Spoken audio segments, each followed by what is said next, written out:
श्री गणेशाय नमः, श्री रामचंद्राय नमः। सीता पुसे श्रीराम ज्ञान, ते सांगवय हनुमान दान। गिळनिया ज्ञान ज्ञान, झाला सावधान श्रीरामे। गणपतीला विद्या सरस्वतीला आणि बसलेल्या साधू संतांना नमस्कार करून सद्गुरूच्या कृपेने कथेचा नाथ माऊली म्हणतात हा अखंड हरिनाम सप्ताह अखंड हरिनाम सप्ताह आणि सप्त्यातील आजचा हा दुपारच्या सदरामधला जे काही आपल्याला प्रत्येक काय सप्त्याच्या ठिकाणी कुठं हा गीत रामायण कुठं भागवत कथा हे ठेवण्यापेक्षा 30-40 रुपये घालवण्यापेक्षाही तुमच्या डोक्यात आलंही चांगलं झालं। आम्ही एक वेळेस केलं 30-40 अरे म्हणजे 30-40 म्हणजे एक दिवसाचा 7 निम होतो या कमासाल्यापेक्षा। त्यापेक्षा हे 7 दिवस अतिशय सुंदर आणि ओरिजिनल कथा। ती काय ओरिजिनल आहे का? हे कथा ओरिजिनल आहे। नाताला सगळ्यासाठी केलंय। नाताला एकच होतं, नाताला काय बरोबर होतो नाताचं हे करावं हे वाढवावं, पण नाही जगाच्या कल्याणात संतांची बुद्धी हे कष्टवती परोपकारार्थ। नाताला वाटलं आपण तरुण आहे हे विषय त्यांचा नाही, पण नाताला वाटलं सगळीच तरावी, सगळ्याचाच उद्धार व्हावा आणि सगळ्याला ज्ञानाची ही प्राप्ती व्हावी। आणि ज्ञान हे अतिशय गरजेचं आहे। ज्ञान हे गरजेचं आहे, माणसाला ज्ञान होणं हे अतिशय गरजेचं आहे बरं का। ज्ञान व्हायचंय कुठला तर त्याच्यासाठी हनुमंत सीतेपाशी गेलाय, हनुमंत सीतेपाशी गेलाय। सीतेला सगळं सांगितलं, हनुमंताला ती टाकली, सगळं सांगितलंय, सगळं मी सांगितलंय, पण सीतेला त्याचा विश्वास बसला हनुमंताचा। एवढं रामायण सांगितलं, हेतूर आलोय वन हे सर्वन हे सगळं झालंय, 400 कोसाचा समुद्र तरुण आलाय, सगळं रामायण सांगितलंय, तरी पण सीतेला विश्वास बसलाच नाही। सीता म्हणते शेवटी हे हनुमंता तू रामापासून आलाय खरंच, मला वाटतंय नेमका रामापासूनच आलाय का तू? आणि जर रामापासून आलाच असशील तर मग रामाचं रूपच कसं, रामाचं स्वरूप आहे तरी कसं? पुन्हा हनुमंत चाकटला। हनुमंत म्हणतो अरे सीताला विचारलं त्यावरती सीता कच्ची नाही, सीता हा ज्ञानी पक्की आहे। तेव्हा त्यानं विचारल्याबरोबर हनुमंतानं मानवी विचार केला। त्यावेळेला नाथ माऊली म्हणतात जिनोनी ज्ञान सोय झाला सावधान रामकथा अनुवादे। हनुमंतानं विचार केला वरपांगी ज्ञान उपयोगाचंच नाही। प्रत्येक माणसाला ज्ञान होत आहे, पण वरपांगी आहे, तात्पुरतं आहे। आपल्याला बिगत ज्ञानी कोण आहे? मी मध्ये सांगितलं ज्ञान प्रत्येकाला आहे, पण ज्ञान कशाचं आहे प्रत्येकाला? कुणाला कशाचं ज्ञान असेल, कुणाला कशाचं ज्ञान असेल, बिगत ज्ञानाचा माणूसच नाही। सीतेला ज्ञान नाही का? सीतेला ज्ञान आहे, हनुमंताला। पण हनुमंतानं विचार केला या वरपांगी ज्ञान जर सांगायला गेलो आपण वरपांगी ज्ञान, तर ही ज्ञान सीतेला पटणार नाही, सीता आपल्याला मानणार नाही। त्याच्यासाठी ज्ञानाला संपवायचं, ज्ञान तिथं गिळायचं।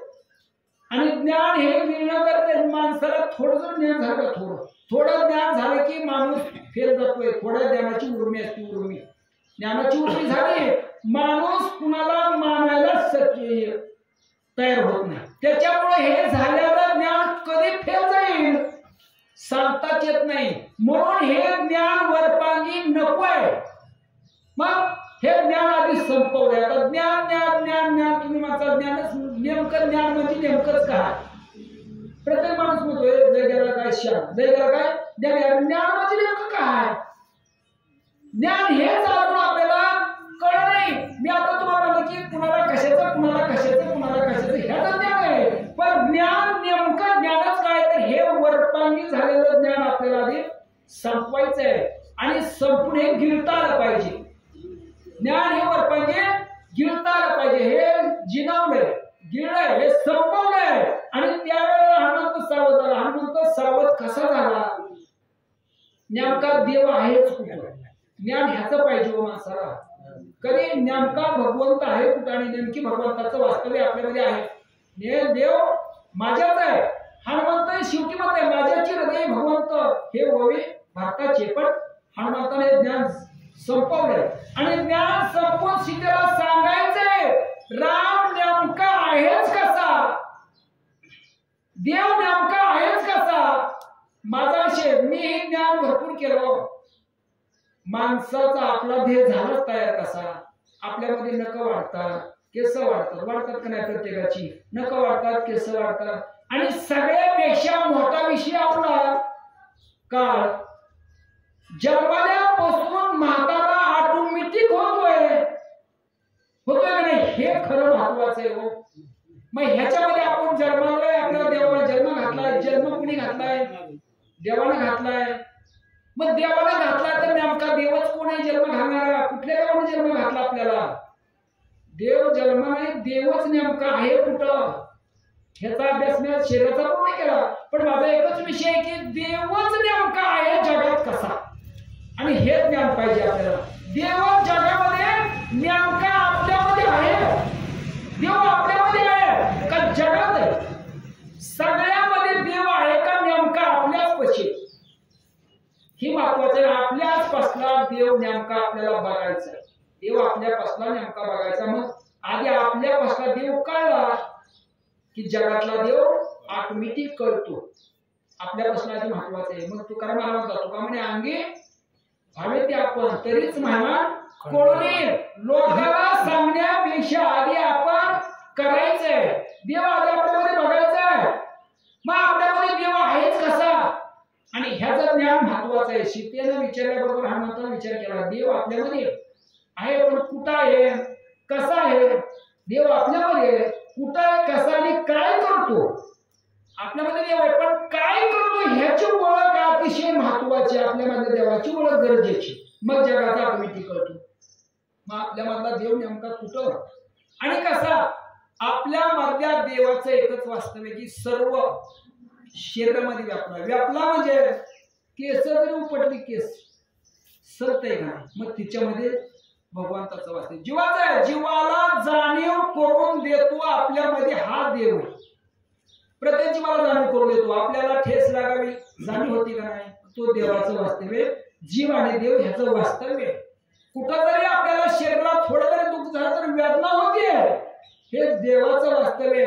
म्हणजे होतेच का, वेदना होण्यास कारण एक साक्षी तो देव आहे, साक्षी तो भगवंत आहे. तोच राम सर्वव्यापी ह्याच्यामध्ये व्यापला आधी, आणि आधी ह्याच्यामध्ये व्यापल्यामुळं जगामध्ये मग आपल्यामध्ये जसा आहे का तसा सगळ्या जगात आहे. फक्त आपल्या मधला आधी ओळखणं गरजेचं आहे. आपण अन्न खातोय, खाल्लेलं अन्न ऑटोमॅटिक त्याचं काय होतंय, रस होतो खाल्लेलं अन्न. आणि अन्न खाल्लेल्या अन्नाची प्रक्रिया कशामुळे होती, देव आहे का जीव आहे, नाही खाल्लेल्या अन्नाची प्रक्रिया ह्याला काय म्हणायचं, खाल्ल्याच्या अन्य प्रक्रिया होणं ह्याला काय म्हणायचं.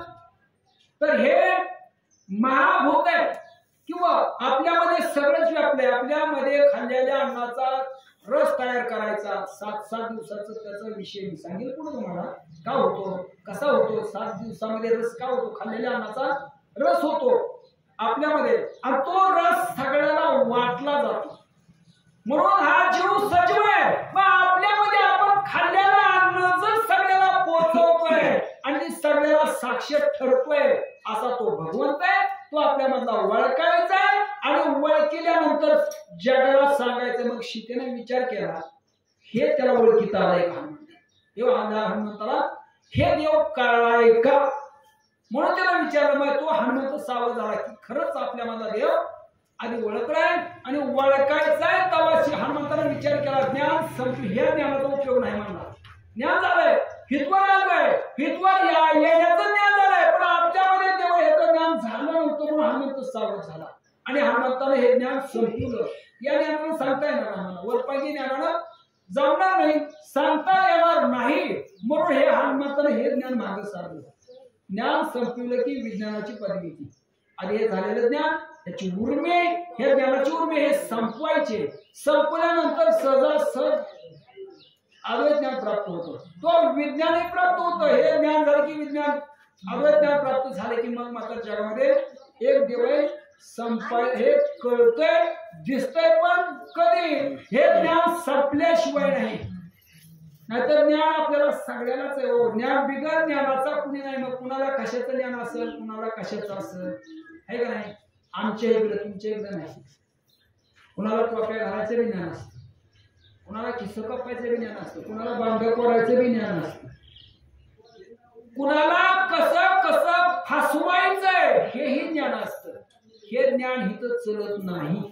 या ज्ञानाचा उपयोग होत नाही. मग हनुमंताने विचार केला आपण हितवर यायचं ज्ञान झालं. आपल्याला 400 कोस समुद्र ओलांडायचं ज्ञान झालं. सीतेला भेटायचं बी ज्ञान झालं. लंकेमध्ये सगळं आकांत करून हितवर यायचं बी ज्ञान झालं. पण राम स्वतःमध्ये आहे देवच कसा ह्याच ज्ञान नव्हतं. म्हणून सीतेनं विचारलं तो सांगायला हे तत्पर झाला. सीतेने पुसली श्रीराम कथा त्याची सांगावया स्वरूपता उल्हास हनुमंताचे चिता यथार्थता सांगत. सीतामध्ये हनुमंत तू आलाय. रामाच्या स्वरूपाची परिस्थिती नेमकी कशी आणि रामाचं स्वरूप नेमकं आहे कसं. हनुमंता दचकला नाही. हनुमंता उल्हास आला. उल्हास वा मला श्रोते मिळाला चतुर तर सांगणाऱ्याला सुद्धा उल्हास आहे. आम्ही सांगावं ज्ञान आम्ही सांगायला त्या लेवलमध्ये यावं. पण पुढचा ऐकणारा जर त्या लेवलचा नसेल तर सांगण्याची परिस्थिती नाही. सांगणाऱ्यापेक्षा ऐकणारा चतुर असावा. मलाही वाटतं मी अनेक ठिकाणी जातो आणि अनेक ठिकाणी विचारतो की माझं एकच मत आहे. हितला प्रश्न मी सांगत असताना कुणीतरी मला अडवावं. का अडवावं तर त्याच्या आडीनं माझ्यापेक्षा तो हुशार आहे चतुर आहे. त्यानं जर अडवलं मला तर ह्याच्यामुळे माझी प्रगती होईल की बरोबर मी जागेवर येईल इथं येईल. मग हनुमंता स्फुरला हनुमंताला आणि हनुमंताला विचार केला आता ज्ञान सांगायचंय. सांगण्यासाठी हनुमंता तत्पर आहे. लक्ष्मणाचे निज लक्षण ठाण मानच गुण गुण सबळ सांगेल आपण सावधान लक्ष्मण नेमका आहे कसा. लक्ष्मणाचं ठाण मान गुण लावण्य स्वरूप स्थिती आहे कशी विचारले सीतेने. सीता एवढी विशेषण आहे. अहो सीता अशोकवनामध्ये आणि तिथं सीता असताना अन्न नाही पाणी नाही. पण रामाने सांगितलं होतं हनुमंताला विचारलं प्रभू आम्ही सीतेची स्तुती आणायला जातो पण नेमकी सीता वळखायचीच कशी. हनुमंताला विचारलं होतं सीता वळखायची कशी. हनुमंताला प्रोग्रामाने सांगितलं हनुमंता तू जा ज्या ठिकाणी दगड पाषाण जमीन खालची राम राम म्हणत असत. जमीन सुद्धा झाडा वेळी राम राम म्हणत असत आणि तो तिथं ध्यानस्थ असत तो सीता ओळखायची. सीता मग हनुमंता तिथं आल्याबरोबर आता हनुमंत तिच्यापाशी आलाय. हनुमंताने सीता ओळखली आहे पण सीता विचारते लक्ष्मण राम काय लक्ष्मणाचं ठाण मान गुण लावण्य रूप रंग लक्ष्मणचा आहे कसा आणि लक्ष्मण कशा स्वरूपामध्ये. आता एक नियम आहे वैराग्य स्वरूपामध्ये लक्ष्मण आहे. लक्ष्यांती लक्ष्मण आहे. एक ठिकाणी म्हणतात का लक्ष्याच्या ठिकाणी लक्ष्मण आहे वैराग्याच्या ठिकाणी लक्ष्मण आहे आणि विवेकाच्या ठिकाणी हनुमान आहे. तिघाचं एक प्रोग्राम आहे. जीव तत्वाच्या ठिकाणी प्रोग्राम आहे बरोबर असणार आहे आणि विवेकाच्या ठिकाणी हनुमंत आहे आणि वैराग्याच्या ठिकाणी तो लक्ष्मण आहे. जर माणसाला आणि माणसाला होतं वैराग्य प्रत्येकाला निर्माण होतं. वैराग्य आपल्याला बी निर्माण होतं आम्हाला बी होतं. तुम्हाला झालं का ना वैराग्य.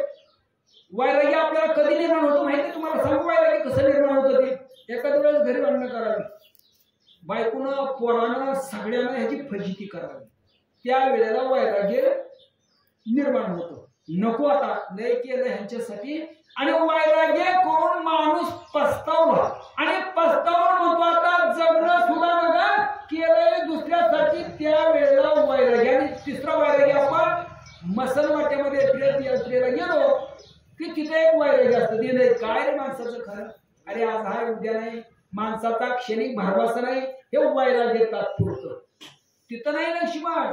मास्तरे लक्ष्मण कसा आहे तर असणाऱ्या वैराग्याच्या ठिकाणी आहे कसा तर कायम स्वरूपाचा वैराग्य पत्करणारा तो लक्ष्मण आहे. त्या लक्ष्मणाचं रूप सीता विचारते. सादर श्रवणार्थी स्वय सीता तेने आलाद हनुमता सावधान मिळाला श्रोता वदवताला रे.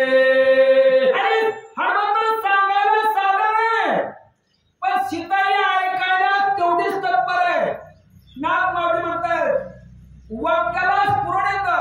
श्रवण करणारा श्रोताचा सावधान एकाग्र असाल. श्रोत्याची मनस्थिती त्या लेवलमध्ये. मग मी तुम्हाला सांगितलं की एका वळीवर एका अनुसारावर श्रोत्यानं विचक्षण व्हायला पाहिजे, विचार करायला पाहिजे. तो तरी सुद्धा विचक्षण आहे.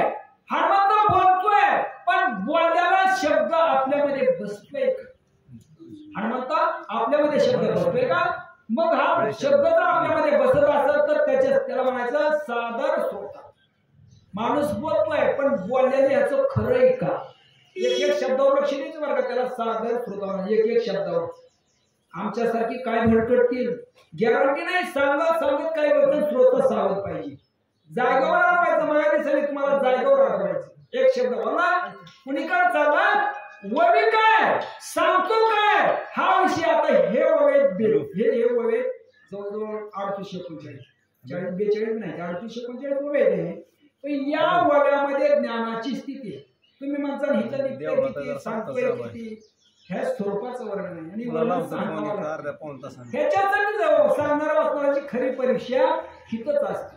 सूचक आहे लय अडून सांगतो पाठ फुटस्फोट पण खरी परीक्षा हिथच आहे. वळी काय सांगतो ज्ञान काय सांगतो आणि ज्ञानाची नेमकी व्याख्या काय आहे हे ओळखायचंय कुणी ऐकणार. नाहीतर तुम्ही बी आमच्याकडे हसायचं ना तुम्ही हसला की आम्ही तिसरं बोलायचं. श्रोता नाही त्याला वक्ता बी त्याच्यावरचा आणि श्रोता बी. नाहीतर आता तेच चाललंय हो. तुम्ही मोरा हसला आम्ही काय भयंकर आणि काय सांगत पण ती तुमची चूक नाही. तुम्ही कशाला बी हसायला. तुम्ही काय बी सांगितलं तुम्ही हसताय हे खरं आहे पण चूक कुणाची आहे? आमची आहे. आम्हाला ते भोगावं लागणार आहे. आम्ही जर दास महाराज सांगितले रामदास स्वामी नास्ते शब्द काढी नसते शब्द जोडी तो एक पडक मूर्ख जाणावा. ह्यातली शब्दाचं जर विश्लेषण वेगळं केलं लोक हसण्यासाठी जर बाजूला गेला तर हे भोगावं लागते. तुम्हाला वाटत असेल सोपं आहे पण ह्याचं प्रायचित तुम्हाला भोगावं लागणार आहे. आज ना उद्या हे भोगल्याशिवाय नाही. हे रामायण आहे नाताचं एकही वयाचं खोटी नाही. माणसाला नुसतं हसण्यापायी रामायण नाही करमणुकीसाठी रामायण नाही. हे रामायण आचरणासाठी. रामायण आचरायचं आहे आणि या आचरण जसं करायचं त्याच्यामुळे उद्धार आहे. परमार्थ करायचा हे परमार्थ करणे दाखवण्यात नाही परमार्थ वागण्यात आहे. आपण काय वागतो कसं वागतो आणि प्रपंचामध्ये हा परमार्थ आहे. प्रपंचामध्ये आपण काय करतो हे परमार्थ प्रपंचामध्ये बरं का. पंढरीला गेला तीर्थयात्रेला गेला कथा कीर्तन आमच्यासारखं बोंबलत घेतला कथा पदे सांगेल परमार्थ नाही त्याला म्हणायचं. हे परमार्थ नाही किंवा एखादं व्रत करीत जरी वाटत परमार्थ नाही. परमार्थ फक्त तुम्ही संसारामध्ये काय वागता आचरण संसारामध्ये कसं आहे आणि ह्याच्यामध्ये ह्याला परमार्थ म्हणायचं. आणि हेच खरा परमार्थ आहे. बरोबर आहे का? परमार्थ वागण्यावर बोला. श्रीराम रूपाती स्वरूप रूपे चिंतला कंदर्प परितो रूपेची अरूप चित स्वरूप श्रीराम. तो सीताला सांगताना हनुमंत रामाच्या स्वरूपाला हा कंदर्प म्हणलं की त्याला मदन तुम्हाला माहिती आहे मदन सगळ्या सृष्टीमध्ये जगना मदन. रामाचा रूपाला तो मदन भाळला गेला पण तो मदन ही वर मागे मदनाने भुलवलं पण रामाच्या रूपाला त्याचा असणारा तो सुद्धा मदन सुद्धा फिका पडला. तो सुद्धा लावता येत नाही. मदन म्हणजे तुम्हाला माहिती आहे मदन नाही माहिती. मदन नाव ठेवलं माणसाचं मदन, ते मदन नाही. तो मदन म्हणजे हा आपल्याला थोडक्यात सांगायचं म्हणजे विषय रती आणि मदन हे विषय. आणि माणसाच्या अंगात मदन असेल तर तेज असतं बरं का, तेज. माणसामध्ये माणूस मध्ये काय तेजस्वी मुलगा, काय तेजस्वी माणूस, का शरीरावर तेज आहे त्याच्या, तो मदनाचा विषय असतो. पण रामाच्या रूपाला जो गेला तो मदन, त्या मदनाला बी गर्व झाला होता. मदनाला की माझ्यापेक्षा श्रेष्ठ कोणाच्या जगामध्ये नाही, साऱ्या जगाला मीच व्यापलंय, मी देखणार जगामध्ये, मदनाला वाटलं. पण ज्यावेळेला रामाच्या रूपाकडे गेला, रामाला बघायला गेला, तो मदन मावळावला. मदन म्हणतो मलाच गर्व होता की मी एक देखणार सगळ्यामध्ये आणि मी सगळ्याला भुलवलंय. नाही म्हणला, माझ्यापेक्षा रामाचं रूप देख नाही, माझ्यापेक्षा श्रेष्ठ थोडा प्रभुराम आहे असा मदनाला सुद्धा लाज वाटली. मदन सुद्धा मौनावला. राम राजीव लोचन जगाचे नैना साद्रचत नैना परी देखना डोळे विना देखणे पण आहे त्याचे. प्रभुरामाचे डोळे आणि आपले बी डोळे. तो राम डोळे विना देखणार, तो जगाचा तो नयन, रामाचा नयन तो जगाचा नयन. पण राम हा डोळे विना देखणार आहे. ते एका ठिकाणी माझ्या डोळ्याची भावने करोळ्या उपराठी पाहे ज्ञान रस्ते मुर्दो बनते. डोळा मावणारा, डोळ्याची भावने उपराठी केल्याशिवाय देव बघायचा नाही आपल्याला, देव बघायचा आहे.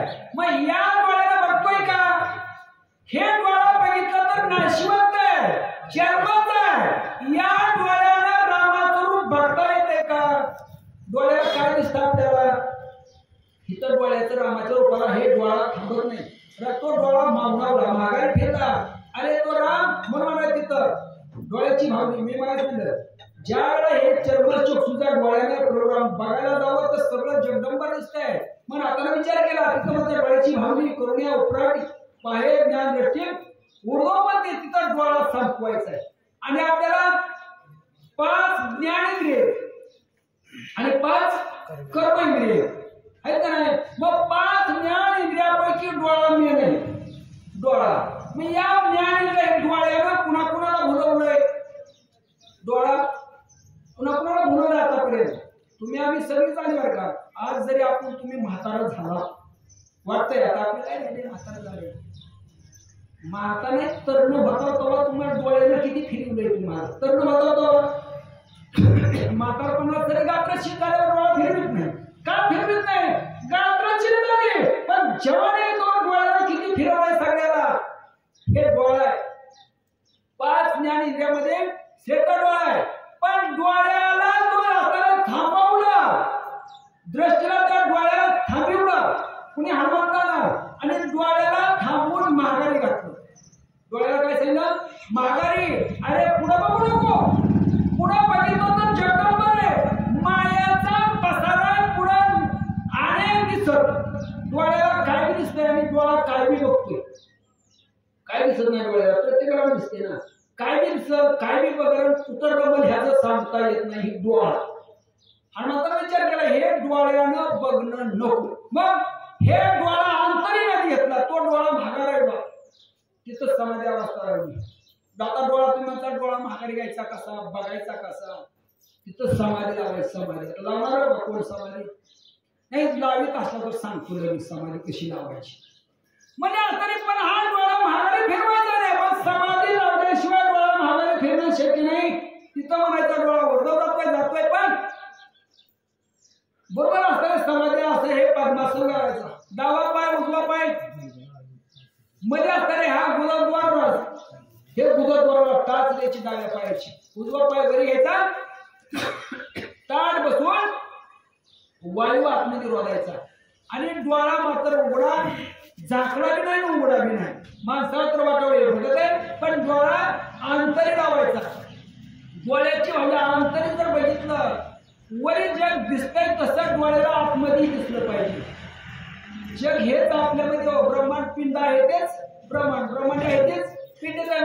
वरला भगवंत बघण्यापाशी डोळा आतनं बघवायला लावायचा. म्हणून डोळ्याचा मुर्दा व्हायचा आहे.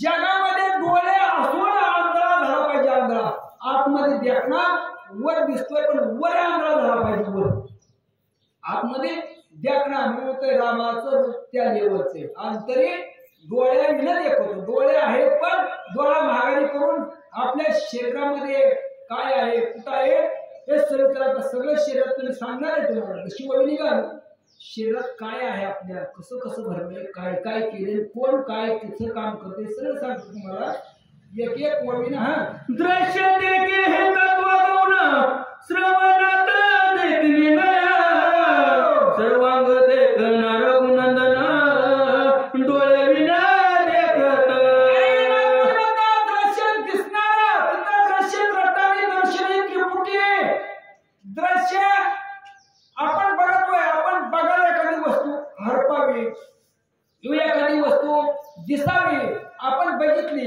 हे द्रष्टा झाला, बघितला आपण हे द्रष्टा आणि तो दिसला बघणारा द्रष्टा तो दिसला आणि त्यानं आपल्याला बघितलं किंवा एखादा माणूस आहे तुम्ही आम्ही भेट झाली आम्ही तुम्हाला बघितलं द्रष्टा झाला म्हणजे दिसला, दिसल्याबरोबर तुम्ही आम्हाला बघितलं डोळ्याची एक दोघांच्या डोळ्याची मिलन झालं एकमेकाला रामराम केला म्हणून असे दृश्य बघितला द्रष्टा दिसला आणि दोघांचं डोळ्याचं मिलन झालं की हे दर्शन.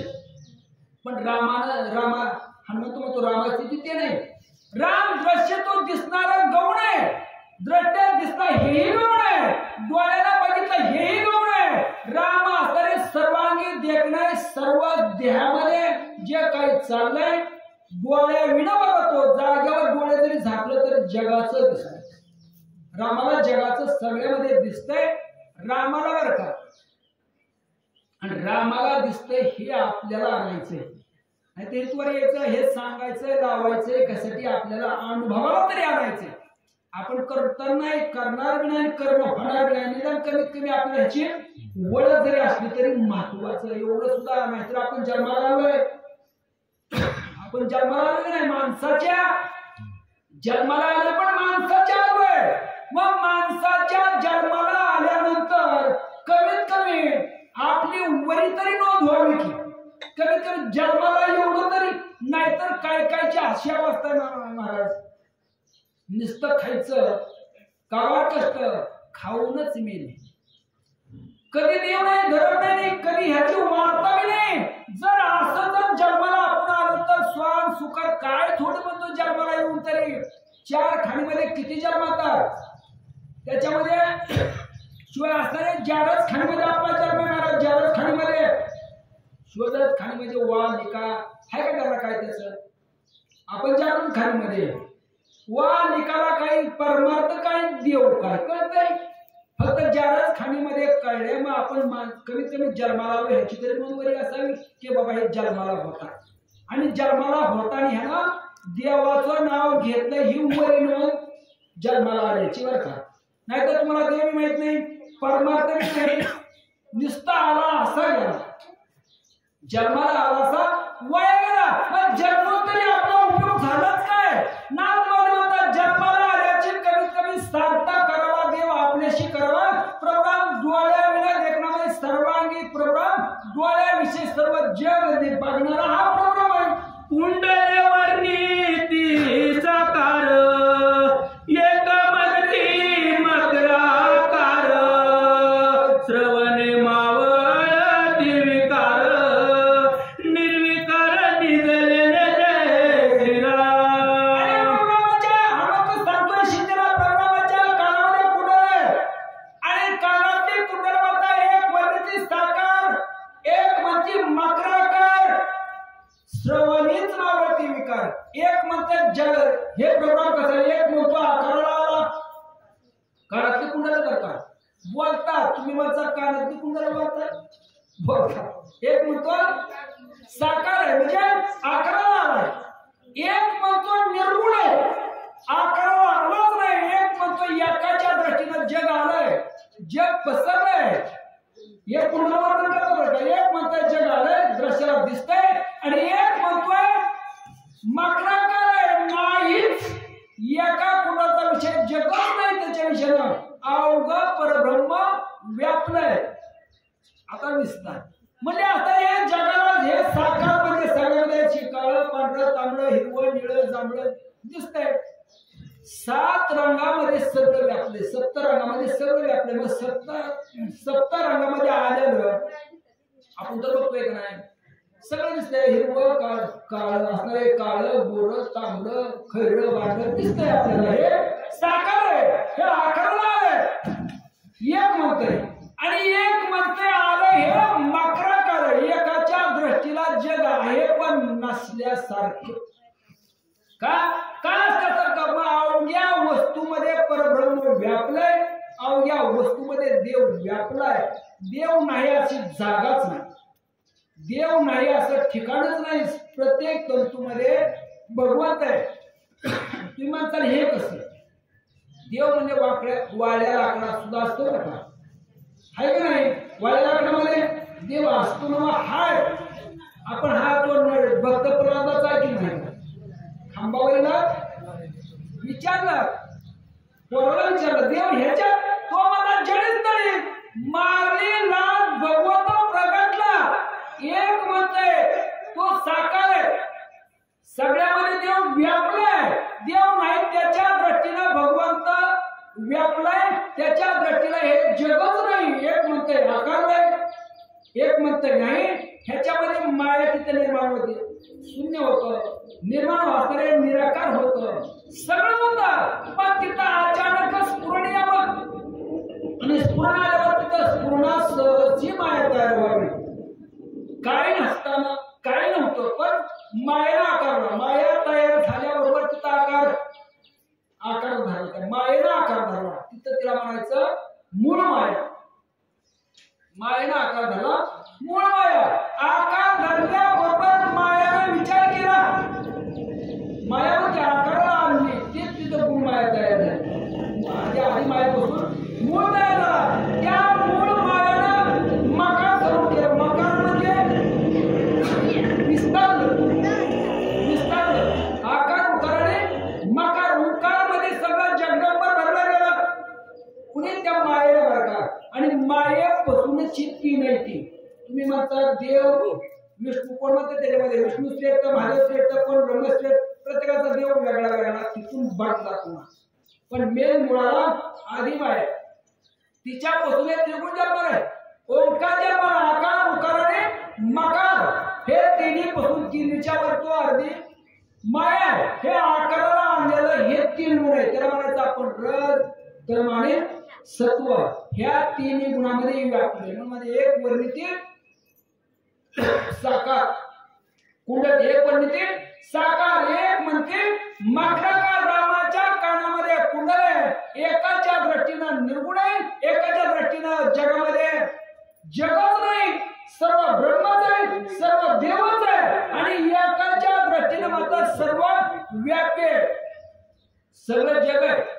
काळं पांढरं हिरवं सगळं जमलंय. मग आपण कुठल्या स्थितीमध्ये आहोत हे आपण ठरवायचं. श्रीरामचनी श्रवणे श्रवण होती निज भूषणे.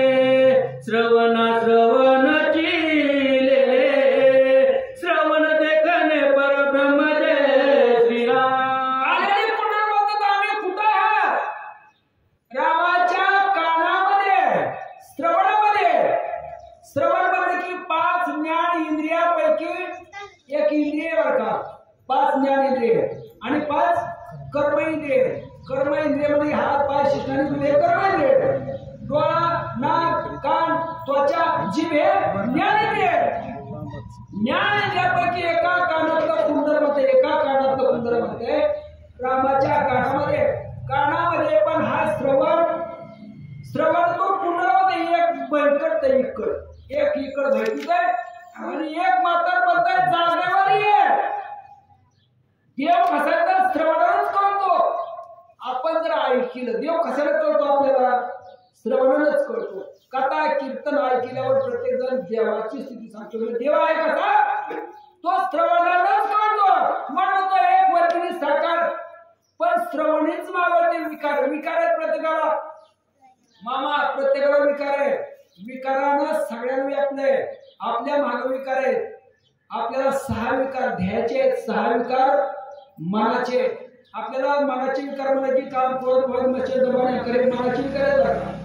आणि ध्येयाचे विकार म्हणजे असतं ते वरते ध्येयाचे विपरीत मध्ये नसते ते 6 विकार ध्येयाचे. आपला ध्येय चालला एक एक विकारानं संपवित आणलाय. आता आपण कुठल्या स्थितीमध्ये आलात, किती वर्ष झालं आपलं, आपण कुठपर्यंत आलोय, हे विकाराचं काम आहे. जे ते म्हणजे जन्माला वाढल्याबरोबर बुद्धी झाली, तयार झाला न असणारे तयार होऊन जेवण मन असणारे सगळे जगामध्ये व्यापला. माझ्यासारखा कोणच नाही हे वर येऊ लागला आणि शेवटी संपला. जग त्याने होते हे विकारानं शरीर गाठले ध्येय. आणि मनाचे तर विकार प्रत्येकानं मनावर आवडच त्यांचा. आपल्यावर ताबा कुणाचा आहे, विकारांचाच आहे. काम क्रोध मद मत्सर दमन करे 6 विकार आपल्याला दृढ आहे. हिथं जरी बसलो आपण, हिथं जरी बसलो, आता इथं आपण कुठं कशासाठी बसलोय, इथं बसल्यावर तरी आपले विकार जावं का नाही, इथं बसल्यावर तरी जावं का नाही विकार. आता इथं किती जण बसला, मी तुम्हाला सांगतोय, तुम्ही जर एखादं मला काहीतरी म्हणल्याबरोबर हिथं मला गाठी अहंकार लगे उठून जाईल. हे विकार आहे. आपल्यावर विकाराचा ताबा मनाला विकारानं गाठलंय.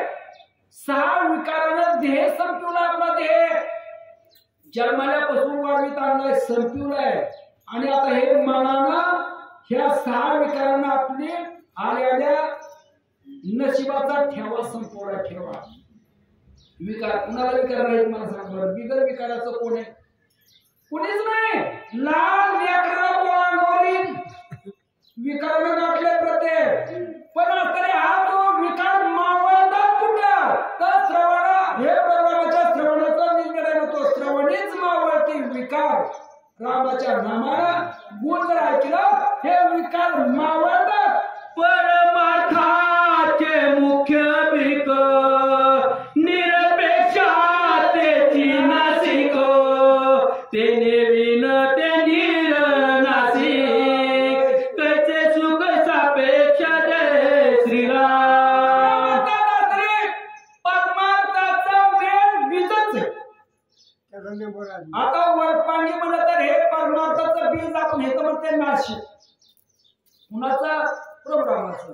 आणि इथं परमार्थाचं म्हणलं नाशिक तर मुख्य बीज निरपेक्ष त्याची नाशिक. आपण हरीची भक्ती करतोय, रामाची भक्ती करतोय, पण भक्ती करण्यामध्ये आपल्या फरक आहे.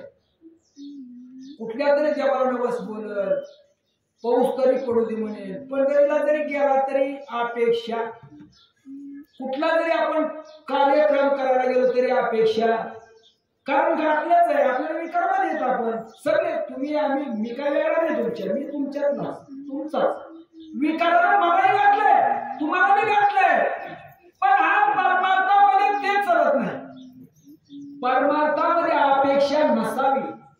प्रोग्रामाचं नाही काय म्हणतो तो नाशिक, तो निरपेक्ष त्याची नाशिक. सेवा करा, देवाला जवळ बोलवा, पण निरपेक्ष व्हा. अपेक्षा धरून जर भक्ती किती बी करा तुम्ही, 8 दिवस शेजन उपवास करा. शेजन मंगळवाराला खड मंगळवार का अपेक्षा, सोमवार खड सोमवार तुम्ही करता का नाही, कोण कोण रविवार खड, कोण कोण शनिवार खड का अपेक्षा. मग असल्या देव तुमच्यापर्यंत येणार का. निरपेक्ष हेच नेम देवाचा मुख्य विजय. मुख्य देवाला काही लागत नाही, देवाला काही लागत नाही. फक्त अपेक्षा करू नका, कुठला उपवास करू नका. आणि एकच मागणा ठाईच वैसोडी करा, एक चित्तावड्यानंतर आळवा, एका जागेवरच बसा. फक्त निरपेक्ष असं म्हणतात.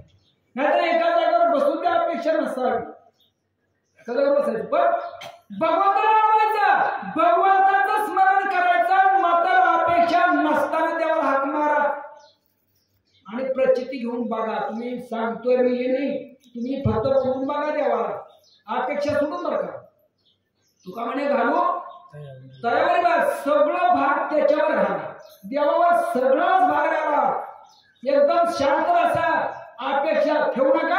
आणि मग देवाला बोलवा. देवाला यावं लागतं. तुका म्हणे घालूतोय सगळा भाग त्याच्यावर घालून मग हात मारा. देव येणार आहे, पण अपेक्षा आपल्या मागं लागलेली अपेक्षा विकाराला गाठलेलं कधी आपण ह्याच्यातनं बाजूला निघतच नाही, म्हणून आपल्याला देव भेटत नाही. मला सांगा, कुठल्या देवाला आपण नवस केलं ना आपलं पूर्ण झाले? कुठल्या देवाला आपण नवस केलं पूर्ण झाले? कुठलाच नाही. आपण जाणाई जोकाई नरसुबा मसुबा काय असेल प्रत्येक वर्षाला काय कायचा नियम आहे. प्रत्येक वर्षाला आपण तुला मारतात नरसू काय मसुबा मारतात का नाही? किती तुम्हाला मसुबा पावला आतापर्यंत? आता तर एक नवीन देव निघाला, नवीन देव. नवीन कुणाला झालं की परडी ती परडी लय रावांच्या गाजलाय ती झालं की पुन्हा आसरा पाण्यात नवीन पाणी आल्याचा थोडा परडी थोडा पाणी झालं. अरे काय ह्यानं देव तुम्हाला भेटायचा? निरपेक्ष नाची मत आहे. निरपेक्षवरती करा. देव सगळ्यामध्ये एक आहे. देव अंतरामध्ये प्रत्येकाच्या. मला बघा, तुझा आहे तुझ पाशी परी तू जागा चुकराशी. देव वेगळा नाही, देव आपल्याच पाशी आहे. हे बघायचं. बाहेरच्या देवाला किती बी तुम्ही नवस करा, किती बी हाका मारा, नाही हो येणार.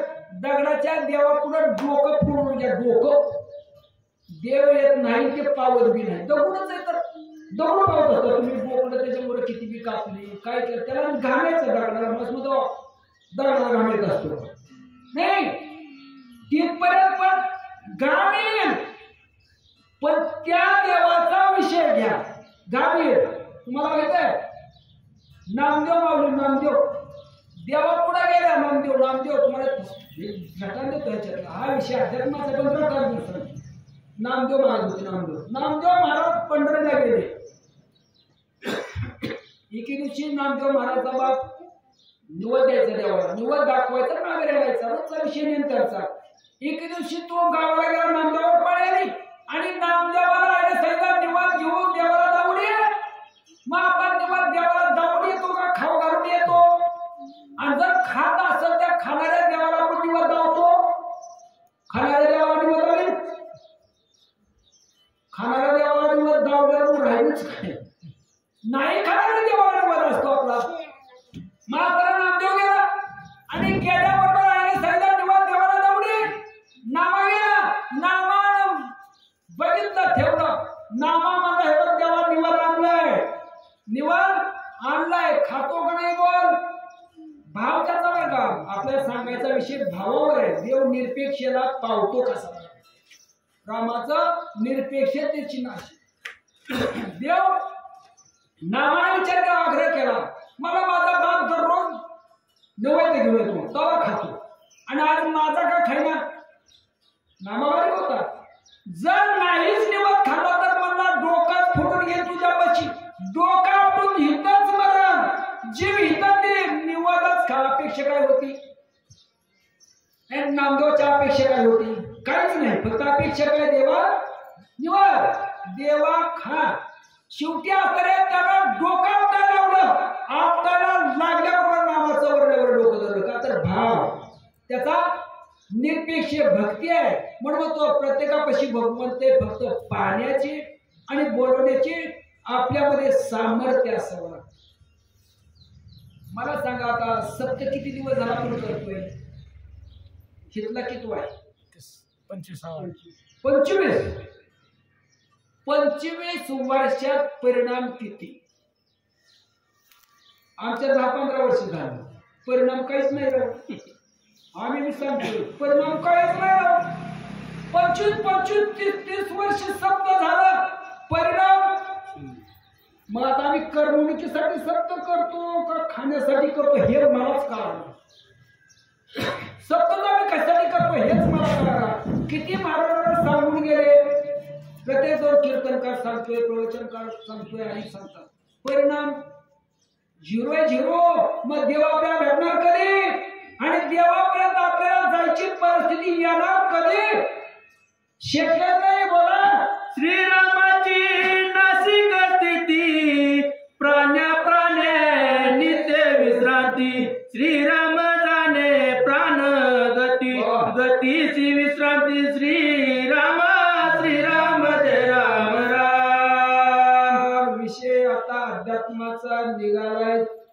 सांगितल्यावर चालेल का, पटेल का, तर म्हणजे ह्यावर बोलणार माझ्या मी तुम्हाला एकच व्हिडिओ असा पुरणी वारा जातशा मुळे वारा गच्चे धरुणी मागारा आदो घाल.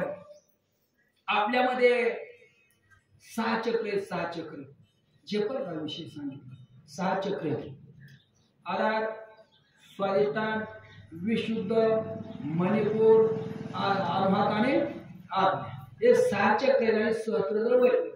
मग तरी हातो असताना प्रत्येकाने श्वास घेतला वारा, श्वास घेतला, श्वास घेतल्याबरोबर वारा सर्व अंगामध्ये जातो, सर्व शरीरामध्ये. तिथं वाऱ्याला विश्रांती का? वारा जागेवर थांबतंय का, स्थिर आहे का?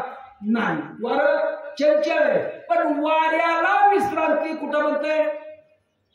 नासिक स्थिती. तिथं मात्र आपण वारा घेतला.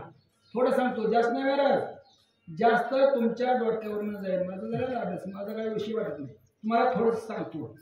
आपण वारा घेतला, वारा घेतल्यामध्ये आपल्या शरीरामध्ये 72,000 नाडी आहेत. 72,000. आपल्या शरीरात 3.5 कोट केस आहेत शरीराला.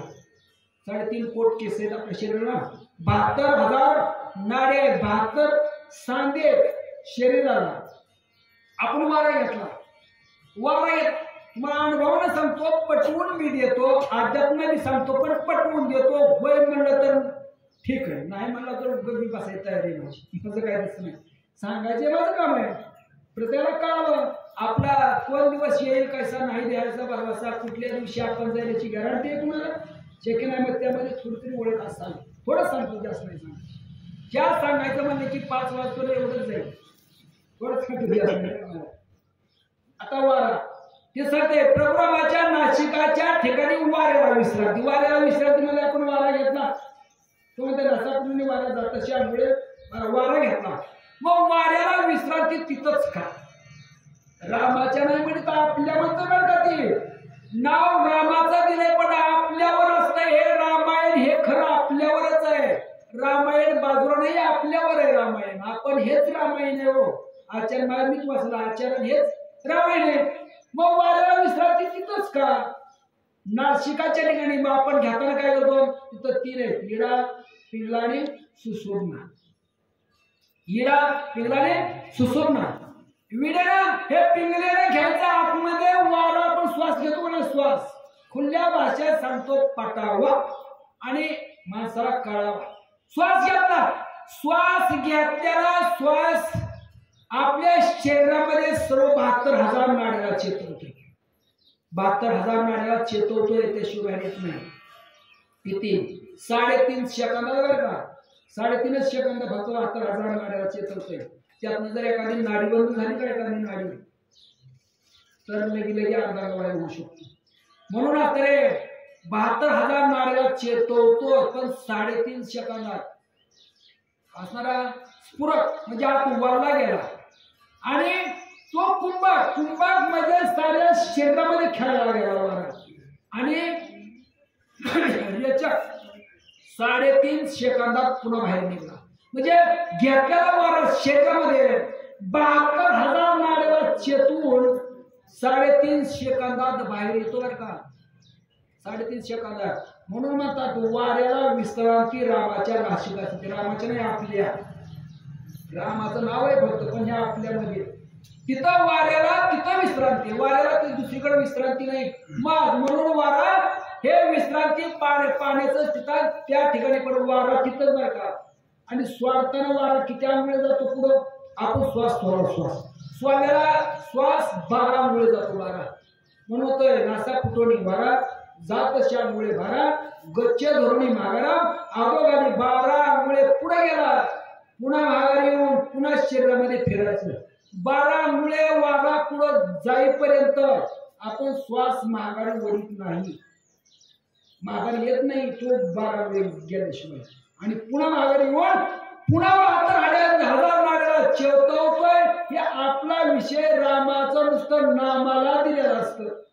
बरं, श्रीरामाचा मुखमय नित्यानंद निष्कळक ब्रह्मादी देवा सुखदायक जीवा शिवा सुख श्रीरामे श्रीराम जय राम.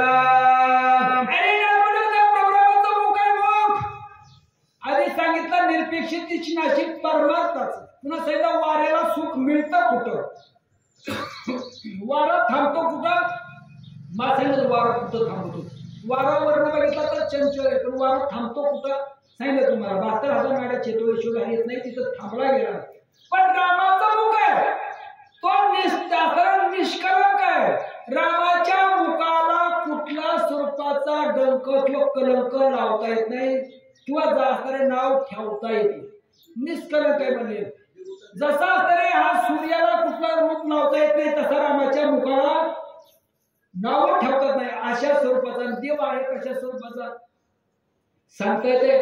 रामाचं रूप कसं आहे सांगता येते. काळा म्हणावा तर काळा नाही, पांढरा म्हणावा पांढरा नाही, निळा म्हणावा निळा नाही. मग रामाचा रूप आहे नेमका देव आहेच कसा.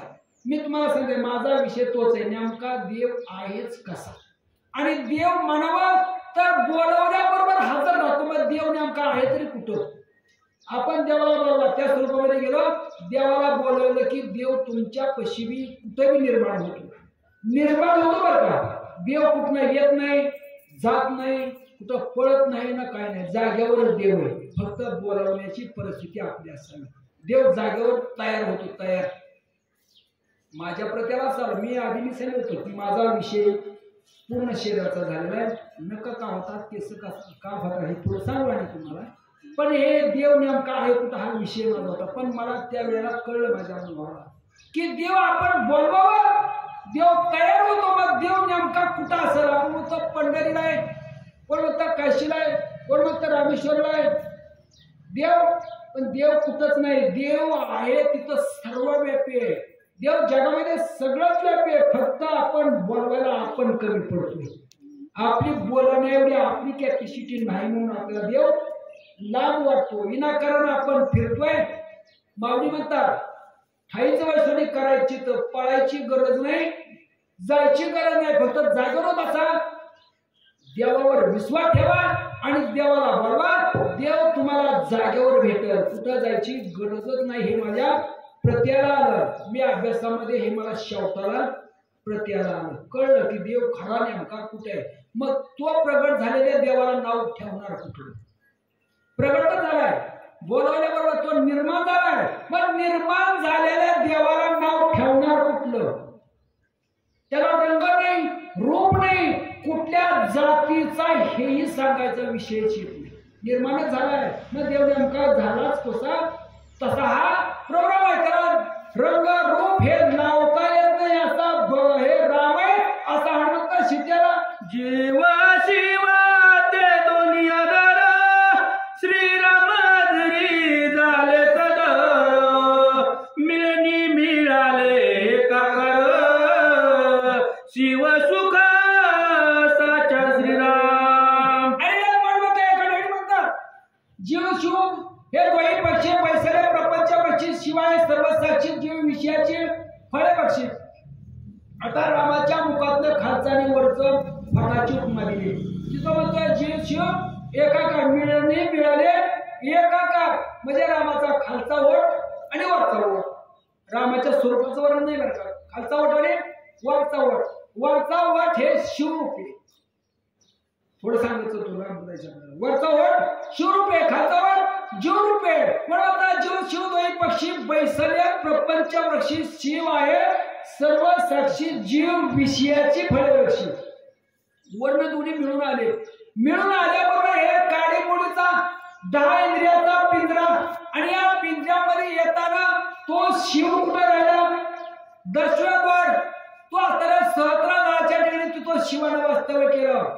आज्ञा चक्राच्या वर सांगायचं तुम्हाला. आज्ञा चक्राच्या वर. आज्ञा चक्र कळतं हे चक्राचा तुमचा. आज्ञा चक्राच्या वर शिव राहिला आणि जीवाला सांगितलं तू ह्याच्यामध्ये प्रवेश कर, ह्याच्यामध्ये प्रवेश कर. करीत असताना जीवानं दोघाचं भाषण होतं. दोघाचं मी याच्यामध्ये जातो. जीव सांगतोय शिवाला आणि शिव जीवाला म्हणतोय तू ह्याच्यामध्ये जा. पिंजरा सुंदर आहे पण पिंजऱ्यामध्ये फळ अतिशय गोमटी आहे. ती गोमटी फळं कोणची गोमटी आहे आणि प्रत्येक जण त्या फळाला भुललाय. कुठला जीव भुललाय. फळं कुठली आहेत. फळ शब्द स्पर्श रूप रस आणि गंध हे पंचमहाफळ. पंचफळ सुंदर आहेत, गोमटी आहेत. वर्ण शिव जाताना म्हणतो ह्याच्यामध्ये तू जा. गेला तरी पण माझ्याकडे बघ, पिंजऱ्यामध्ये जा पण माझ्याकडे बघ. माझ्याकडे जर दृष्टी माझ्याकडनं चुकून झाली की ह्या पिंजऱ्यामध्ये अडकाला, ह्याच्यामध्ये जर अडकाला की तू वाया गेला, ह्याच्यामध्ये अडकाला की वाया, हे विषयामध्ये भरकटला की वाया गेला. मग हे आज मला सांगा, प्रत्येकाला विषय कुणाला सोडला विषयानं? जीव आहे, जीवेला खरं कांबर कळतं का नाही? तुरस विषय जीवेला, शब्द विषय, कुणाला काय बोलल किंवा एखाद्याला आपल्याला शिवी दिली समजा, राग येईल का नाही? शब्द विषय. शब्द विषयामध्ये कोण केला? रूप विषय. रूप मग सांगा तुम्हाला, रूप विषय काय बघा कुणीकड, डोळा काय कुणीकड बघा सांगता येत नाही. रूप विषय. आता गंध विषय म्हणले की नाकामध्ये आला. मग गंध विषय कुठला श्वास कसा घे, श्वास तर सुगंध, प्रत्येकाला चांगला वाईट श्वास गंध आहे, हे विषय. आणि आता तो ह्याच्यानंतर शब्दात स्पर्श रूप रसाने गंध. गंध म्हणजे की श्वास आला. शब्दामध्ये कोण गेला? हरिण गेला. रूपामध्ये पतंग गेला. रसामध्ये मासा गेला. का गेला? कसा गेला?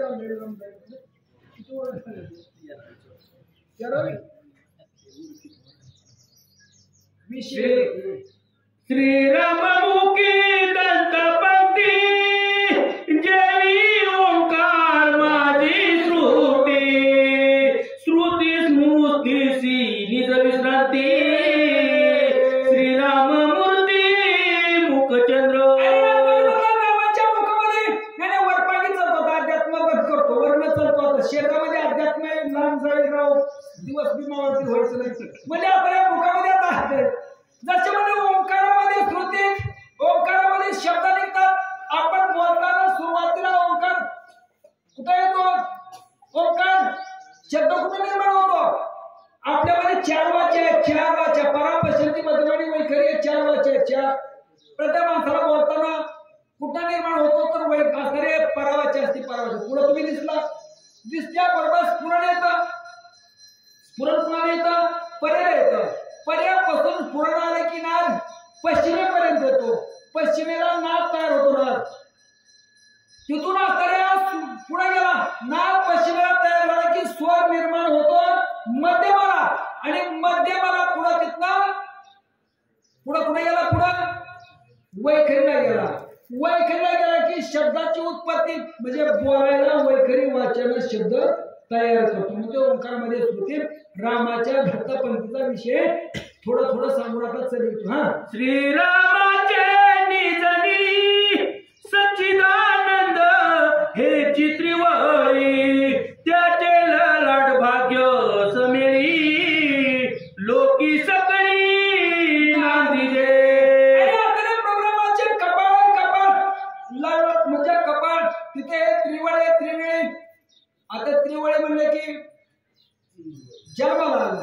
त्रिवळे आकार जन्माला आला. आणि जन्माला आल्याबरोबर मोठा झाला. मोठा आणि तिथं मोठा झाल्याबरोबर पुन्हा विलयाला गेला. त्या त्रिवळे आकार मकर विस्तारला. पण तिथं मग जाहीर कुणाचं ना असणारे आपल्यामध्ये बरं का. जन्माल्याबरोबर सटवी, ती सटवी आहे का नाही? सटवी. मग सटवी किती? घोड सटवी, रान सटवी, वासत सटवी, पण एक माणूस सटवी. आणि ती येते आपल्या कपाळामध्ये येते. तुमच्या जन्माची कुंडली तिथंच असते. कुठं? कपाळामध्ये. तुम्ही काय काय करणार तिथं मात्र मागच्या जन्मीचं कर्म येतं बरं का. मागच्या जन्मीचं कर्म तिथं आडवं येतं. जसं आपण कर्म करेल का, कर्म या जन्मामध्ये हे कर्म. आता ती मागचा बी गेला विषय. आता जय त्याला खेळायचं, जय त्यालाच आहे आता आपलं की. पण त्यावेळेला सटवी की जन्माल्याबरोबर सटवी ती नाही. 5व्या दिवशी येते का नाही? आम्ही बघितलीच नाही तर येते म्हणून सांगावी कशी. सटवी कुणी बघितली सटवी कुणी बघितलीच नाही. मग सांगायची कशी? नाही बघितली तर सांगावं, तर सटवी नाही तर काय सांगावं? नाही, सटवी ती सटवी. तो म्हणतोय रामाच्या लाडला बागे तिथं सगळ्याची नांदू तिथंच आहे. प्रत्येकाची सटवी लिहिती अक्षर. तुम्ही काय करशील, काय काय या जगामध्ये वावरचे. आणि विलयाला कसा जायची लिहिलेलं असतं आपल्या कपाळामध्ये. बरोबर माणूस जन्मल्यापासून मोठा झाल्यानंतर विलयाला गेला तिथं भाग्यच मिळेल. तिथं मग ते पुन्हा भाग्यच मिळेल. जसं जसं लिहिलंय भाग्यामध्ये जसं जसं आपलं कर्म केलंय आपण मागच्या जन्मामध्ये कर्म तसं त्याला भाग्य अभाग्य तिथं समजेल. कर्म केलं तर चांगल्या ठिकाणी तुमचं चांगलं होईल, चांगली वर्तणूक मिळेल. जसं लिहिलंय तसं तुम्हाला धन संपत्ती बी मिळेल, भाग्य बी प्राप्त होईल. लिहिलेलं असेल तर बरं का तिथं सगळं भाग्य सगळे तिथं राहतील. जर समजा आपण कर्म त्या लेवलचं केलं असेल. आता माणूस कर्म कधी करतो 20 वर्षापासून 40 वर्षापासून सर्व वाईट चांगलं वाईट कर्म माणूस करू शकतो. आता आपण इकडे येणारे किती आहेत, किती वयाचे आहेत सगळे. आता माझं तर वय 65-60 आहे. तुमचं किती आहे. आता कमी वयाची हे आमचा लागू किंवा आता कर्म करायचं वय ह्यांचं मी ह्या वयात जर अशी कर्म किती राहिला जन्म पुढचा भाग्यच मिळेल चांगल्यामध्ये.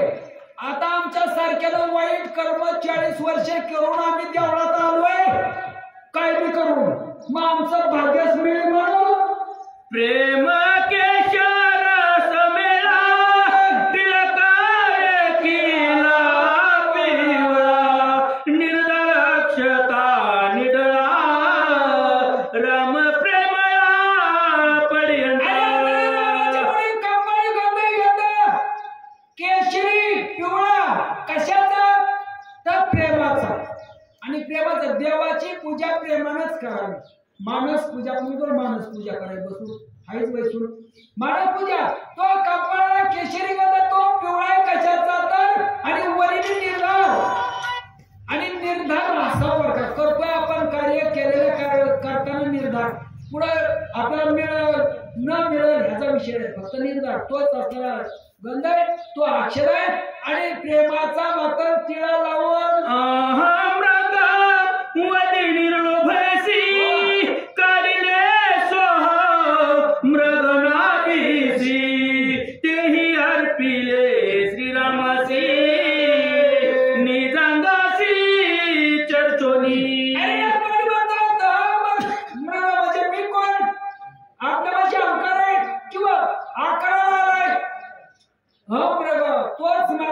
फक्त माणसाला तोच आडवा आहे. मी माझा आणि माझ्यासारखं कुणी हे तर आधी संपवलं आहे. हे आधी संपूर्ण मध्ये आता रे तोच केशर काढला तोच मृगाचा मध काढला कस्तुरी तोच मर्ग काढून तो मध काढून ह्या रामाच्या कंपाळी आता लय सांगत नाही मला जनवी जनवी वंचुना साधिले निज धैर्य चंदन त्याचाही सुगंध काढून उद्वर्तन श्रीरामा. जन विजन हे चंदन जन आणि विजन जन म्हणलं की सगळा आकाराला आला पण त्या स्वरूपामध्ये म्हणलं की विजन स्वरूपामध्ये गेला की सर्व कार्यच नाही. विजन निर्गुण निराकार तिथं तर तो चंदन त्याचं काढलं दोन्हीचं समान करून सर्व अंगाला उद्वत म्हणजे अंगाला लावलं हे चंदन. विद्या अविद्या शक्ती पडला त्या दोन्ही काढिले मुक्ता फळा तेच श्रीरामाचे गळा मुक्त माळा शोभतो.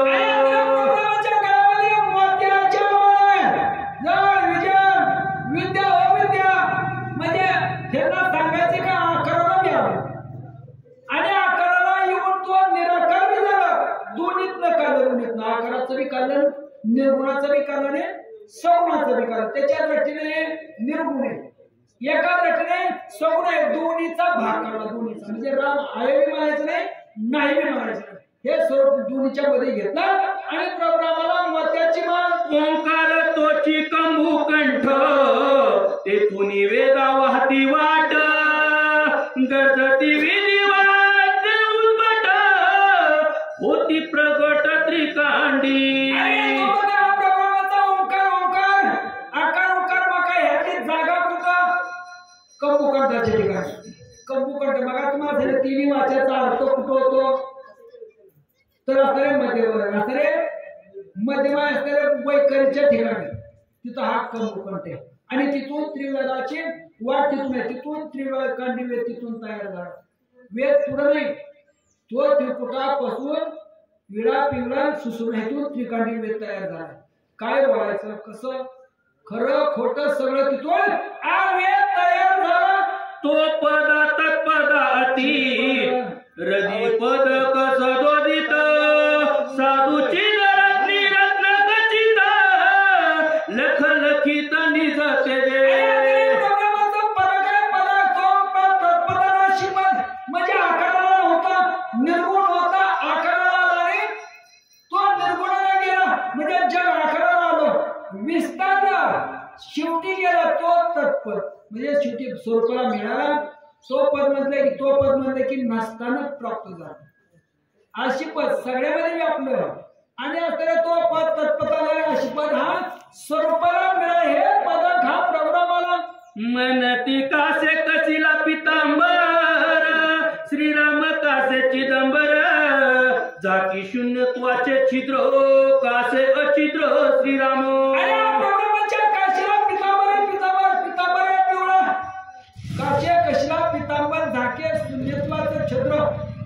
शून्यत्वाचं छिद्र का झाकलं, कसं झाकलं आणि नेमकं शून्यत्वाचं छिद्रच होतं हे सांगायचं आपल्या. शून्यत्वामध्ये काहीच नव्हतं, कायच नसताना सगळं शून्य होतं. तिथं माझं आपल्या शून्य होतं, शून्यामध्ये शून्याने निशून्य 5 शून्यापैकी शून्य. आधी शून्यमय होतं सगळं, जे काही नव्हतं, काही नसताना होतं आदिमाया निर्माण झाली, तिथं सगळं व्यापलं गेलं. मग शून्यत्वाचं छिद्र हे सगळं शून्यत्वाचं होतं, पण जगदंबर तयार केलं. हे शून्यत्वाने हे सगळं शून्याचं छिद्र झाकलं आणि ह्याचा तो पितांबर करून रामाच्या काशीला कशीला गेला. श्रीराम कास दृढ भारी एक पत्नी व्रतधारी काशी लागल ते तारी भवसागरी तारक. रामाची कास दृढ प्रत्येक फक्त काशीला लागला पाहिजे, नामाला लागला पाहिजे. अरे जे रामाच्या नामी लागल, परमार्थाच्या मार्गाला लागल, परमार्थ करेल ते नक्की तरला जाणार आहे. त्याला उद्धार झाला. समजा हितवर रामाचं नाम नुसतं कानामध्ये ऐकलं, तुम्ही कानामध्ये ऐकलं तरी तुम्हाला तारल्याशिवाय राहणार आहे. का दृढच आहे, कासच तशी आहे की काशीला लागला त्याचा उद्धार झालाच. श्रीराम आकळे सगळा भक्त भावार्थ कटी मेखळा शूद्र घंटिका ज्वाळ माळा झाली चक्रार दिसती. देव आकांतोय आपल्यामध्येच आहे, फक्त ती अवस्था तशी पाहिजे. रामाला आपल्याशी करायचं आणि आपल्या ताब्यामध्ये तो ठेवायचा ना आकारायचा. आपल्यामध्ये आहे का नाही, प्रत्येकाच्या हृदयामध्ये आकाळलाय, देव आकाळलाय, पण वळकिना म्हणून आपल्याला ते कळायला गेला. पण देव वळखण्याची परिस्थिती निर्माण करावं. मी प्रत्येकाला सांगतोय देव आहे हो, देव हुडकायला जायची गरज नाही. देव आहे, जागेवर आहे, मिळतोय, तो आकळा होतोय. आकळा देवाला आकळण्यासाठीच आपण जन्माला आलो. नाहीतर जन्माला आलोय कशासाठी आपण तेवढ्यासाठी आलो ना. नाहीतर जन्माला प्रत्येक जण जन्माला खायचंय, कष्ट करायचं आणि मारायचं. ह्याच्यापेक्षा काय केलंय आपण, आणि आपण तरी काय करतोय, कष्ट करतोय, फक्त एवढंच करतोय आपण. ह्याच्यामध्ये ह्याचं कर त्याचं कर जमव. आपण पुण्य करायच्या ऐवजी पाप करतोय. तुका म्हणे होता ठेवाय, हे सापडायचं आहे. हे कर्म करून ह्याचं आपल्याला साठवण करायचे, कर्म करून ह्याच्या आपल्याला साठवण करायचे. हे उलट केलं आपण साठवण करायला लागलो ती पापाची. लांबी लबाडी फसवा फसवी हे करायला लागलो. हे केल्यानंतर पाप होईल का पुण्य? मग आपल्या पदरामध्ये साठवण पापाची का पुण्याची? जन्माला आलोय साठवण पुण्याची करावं. देव लगेच भेटतोय, देव लगेच येतोय, फक्त तुमच्यामध्ये तेवढी शिदोरी पाहिजे देव येण्यापुरती. एवढंच करा. पापाची साठवण केल्यावर लांबनं देव पडेल. इकडे येतो कशाला? सूक्ष्म मध्याची रचना अभिमान होता पंचनना देखून श्रीराम मत रचना लाजो निवना तो गेला. अरे शियाला वाटायचा प्रॉब्लेम. माझीच कंबर लहान आहे, जाबडा मोठा आहे, झिंजे आहेत आणि कंबर लहान आहे. माझ्यासारखा वीर जगातच कोण नाही. वाटायचं कुणाला? शियाला. ज्यावेळेला प्रभुरामाला बघितलं शियाला वरपाणी चालतो, प्रभुरामाला शियाला बघितलं त्यावेळेला शियाला वाटला म्हणला आपल्या बी पुढं हा भगवंत, आपल्या बी पुढं प्रभुराम आहे. शिया गेला पहावया श्रीराम मध्यासी शहाडे जडले निखळेसी सर्वस्व वेधले श्रीरामासी जाओ वनासी विसरले. हरिण होता हरिण. प्रभुरामाच्या हाताने तो कटी हाताला तो पितांबर होता, पितांबर पिवळा. आणि प्रभुरामाची हे आपल्याला कंबर बघितले पुढे हरणानं. हरिण त्या हाताने पितांबराला वेधलं गेलं. वेधलं पितांबर. हरणाला वाटलं माझा कलर आणि हरणाला वाटलं माझी असलेले कंबर, मी सगळ्यापेक्षा श्रेष्ठ आहे असं भाव हरणाचा झाला. म्हणून तर शहाडे जडले मेकळेशी जाऊ वनाची विसरले. पाहिल्याबरोबर आपण आलोय कुठं? विसरलोय. त्याच्यामध्ये आपल्याला दिसतंय काय? माझं तुझं कमवणं, पैसा अडकत धन हे ह्याच्यामध्ये आपण बोललोय. तसं हरिण बघितलं पण हरिण विसरलं. सर्पाला हरणाला बघितलं आणि हरिण विसरलं. देहभाव विसरलं. वनामध्ये जायचं त्याच्या ध्यानातच आहे. मग आपण भीता आलोय. आपण ह्याच्यामध्ये मला तुम्हाला सांगितलं जीव शिव पक्षी कुठं जीव कुठं अडकला? पिंजऱ्यामध्ये 5 विषयामध्ये अडकलो. आपल्याला माघारी जायचं ध्यानच नाही. तसं हरणानं भगवंत बघितलं, हरणाला ध्यान नाही आपण कुठून आलोय. तसं आपण प्रपंच बघितलाय, आपल्याला ध्यान नाही कुठून आलोय. आपण कुठून आलोय, करायचंय काय आणि जायचंय कुठे ह्याचं ध्यान आहे का आपल्याला? आपल्या लक्षात आहे का? मग आपण कुठून आलोय? जिथून आलोय तिथं आपण जावं, पण तेवढी आपली पावर नाही ना. जिथून आलोय तिथवर जायची आपली परिस्थिती आहे, शक्यच नाही. आपण आलोय दशद्वार ब्रह्मांडातून. आता विषय लांबतोय, लांब चाललाय, तो विषय येतोय ना तर विषय नसतो तुम्हाला. कुठून आलो, हे देह आपला किती दिवसात तयार झाला, ह्याच्यामध्ये जीव कसा आला, पिंडामध्ये पिंड रचला कसा, आणि आपल्यामध्ये जीव ह्या देहामध्ये आला कसा, तुम्हाला सविस्तर सांगितलं असतं. किती दिवसात नख तयार झाली, किती दिवसात केस तयार झाली, का वाढतात, नख का वाढतात, पिंडामध्ये जीव, ह्याच्यामध्ये गर्भामध्ये जीव गेला कसा, आणि गर्भाची वाढ झाली कशी, कितव्या दिवशी गर्भ कसा राहिला, कसा वाढला सांगितलं असतं. पण लय विषय वाढला, लांब जाईल. ह्या सत्ता श्रीरामचंद्राची ख्याती जड पाशाने उतरती, श्रीराम सकळाची गती, गती सद्गती श्रीराम. रामाच्या पायानं पाषाण उतरतंय, पायानं पाषाण उतरतंय, संतांच्या पायानं पाषाणच उतरतंय. आणि आपण ही पाषाणच आहे हो. उतरतंय पाषाण म्हणजे आपणच. का पाषाण म्हणायचं आपल्याला? आपण खरंच पाषाण, दगडापेक्षा कठीण आहेत आपण. आपल्याला जन्माला आलो पण कळलंच नाही आतापर्यंत कशासाठी आपण जन्माला आलोय. जन्माला आल्यावर नेमकं आपल्याला करायचंय का, जगायचंय नुसतं का, खाऊनच मरायचं, कमवायचंय मरायचंय. एखाद्यानं कमवलं, भरपूर कमवलं, अति कमवलं. एखाद्यानं काहीच कमवलं नाही, कमवण्याला बी जाळा तिथंच, कुठं मशानमध्ये. आणि अति कमवण्याला बी तिथं जा. संगत काय केलं? नाही कमवणाऱ्याला पुण्य केलं, पुण्य केल्याला ठेवा. नाही कमवणाऱ्याचं संघ गेलं, पण कमवणाऱ्याचं संघ काय गेलं? शेवटी राखणार. मग हे कमवायचं कशासाठी? आणि मला सांगा, मी अनुभव सांगतो बरं थोडा. मला सांगा, ज्यानं जास्त कमवलंय का, ज्यानं जास्त कमवलंय त्याच्यासारखी शेवटाला परिस्थिती कुणाची नाही बरं का, फजिती.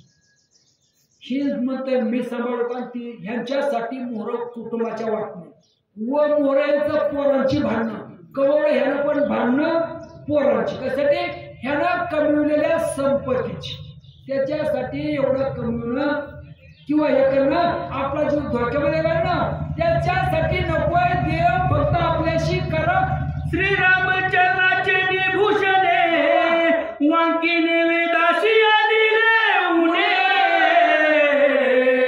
ते तव धरून ठेले मौन हरि कीर्तन हे गरजे. प्रोग्रामाच्या पायामध्ये आपल्याला तोडायला आपण त्याला पंजा म्हणावा, पायातले घुमरा म्हणावा, पण ते वाजतात. त्या वाजले तिथं श्रुती तयार होतात, म्हणजे 4 वेद तयार झाले, तिथून शब्द निघायचे त्या घुमरातनं. शब्द निघाल्यावर 4 वेदाला मौनावलं होतं. आता वेदाचा विषय, वेद आहे 4: सामवेद, ऋग्वेद, अथर्ववेद आणि बरोबर असणारे हा गायन असणारे ऋग्वेद, अथर्ववेद, सामवेद आणि तो असणारे वेद 4 यजुर्वेद. 4 वेदाला ह्या रामाच्या पायातल्या घुमरानं असणारे लाजवलं. आता वेद नीती म्हणतात, वेद नामामध्ये वेद नीती म्हणतात. वेद सुद्धा थकले गेले, याचं नाम गाता गाता वेद थकले. मग रामाच्या पायातल्या असणाऱ्या त्या घुमराच्या शब्द ते थकणार आहेत का? शक्य नाही. वेद थकले पण ते त्याला ऊन त्यांना चहुवाचा सिया गोचर चरणी गरजती तोडर. श्रीरामची दचिन मात्र परात पर पर ब्रह्म. रामाच्या पायामध्ये तोडाय 4 वाचेला मौनावलं, 4 वाचेला अगोचर. आता 4 वाच्यापैकी मग तुम्हाला 4 वाच्यापैकी पहिली परावाच्या थांबती कुठं? परावाच्या थांबती वाकरे मणिपूर चक्रावर तिचं वास्तव्य आहे. आता तुम्ही वाचा ही माणसाला ही कुठं आणला, अजून 4 वाचा हे कुठं आणले नाही, अभ्यास नसते. आता हे आपल्यामध्ये मी तुम्हाला पहिल्यांदा सांगितले, रामायण हे आपल्यामध्ये, नातानं केलं हे बाहेरचं नाही, रामायण हे आपल्यामध्ये. आता 4 वाचा कुठे आहेत?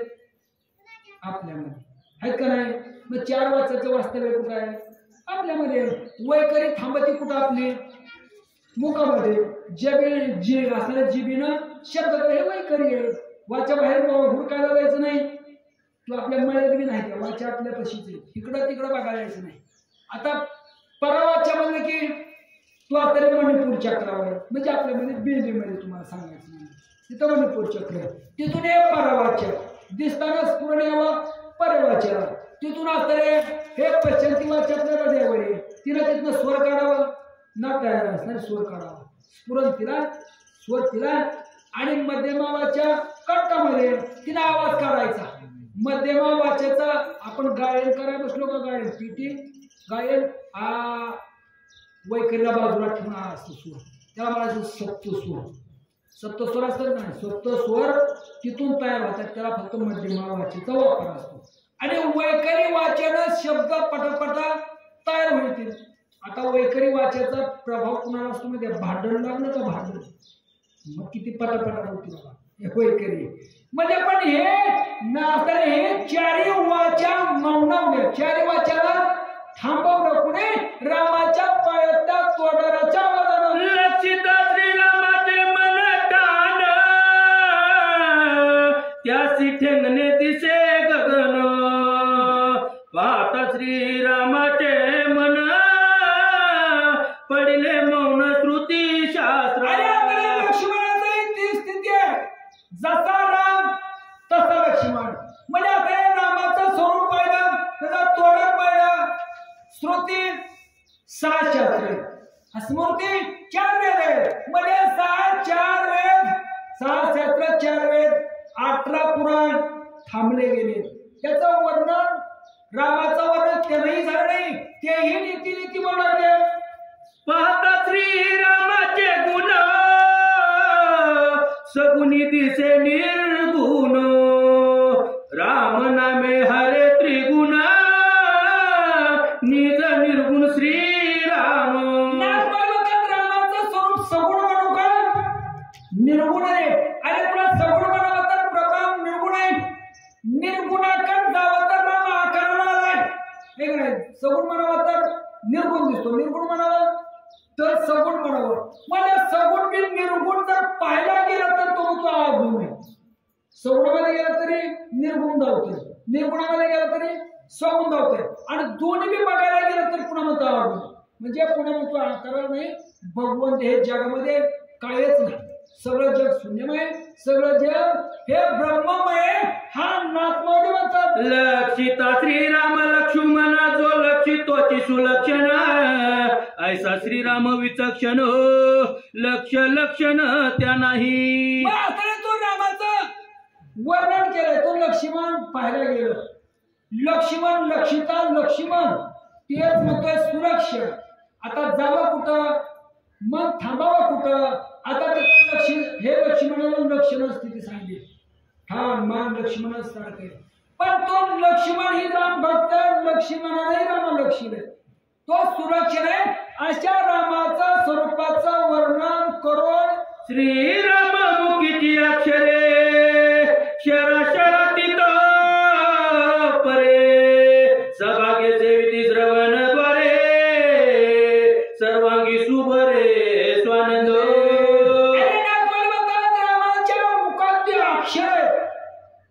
शराक्षरातीत जे सभाग्य असतात.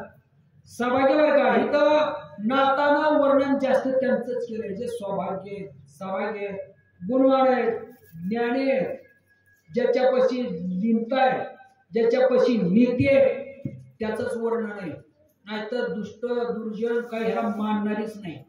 काय काय म्हणजे ह्याला काम नाही म्हणून करावं लागले असल्यापाशी नाही.